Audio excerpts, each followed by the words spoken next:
The shocking revelation in Dark Winds Season 3 that Drive Reynolds was responsible for Ernesto Cater's death served to reinforce the season's main themes.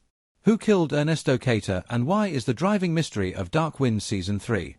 For the majority of the season, Dark Wind's plot and background information suggested that the murderer of Ernesto Cater in the desert was either Halsey, the drug-smuggling farmer, or Tom Spencer's fixer-slash-assassin Budge DeBocker.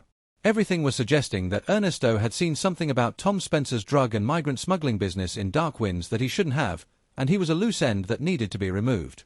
It had been established that both Budge and Halsey were murderers, or at least that Halsey had tried murder, and no one else had indicated that they would have been involved. Therefore, even though Dr. Reynolds appeared dubious from the beginning, his identification as the murderer nevertheless caught viewers off guard, even though it makes perfect symbolic sense. This is why it was so shocking when, in a few moments, Dark Winds revealed that, although Ernesto and George Bowlegs had previously assisted the archaeologist and his assistant, Teddy, it was actually Dr. Reynolds who had murdered Ernesto. Reynolds was caught fabricating his results by Ernesto and George Bowlegs, who discovered the phony arrowhead he planned to plant at the dig to provide evidence for his theory.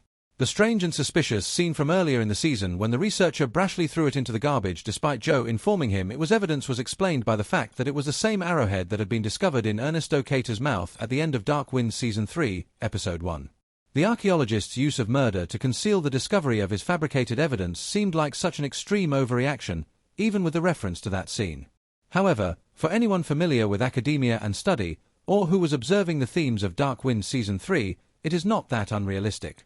Thematically, Dr. Reynolds' crimes are connected to the greater theme of Dark Winds Season 3 and its conclusion, despite the fact that the plot surprise seemed unexpected.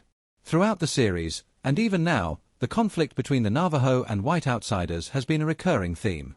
This season, the concept of white justice vs. Indian justice, which was initially presented at the conclusion of the previous season, was further examined. The moral question posed throughout the season was whether true justice entails abiding by the law, even if it means allowing another white man to escape punishment, or taking matters into one's own hands and administering Indian justice to guarantee the white criminal would receive his just deserts.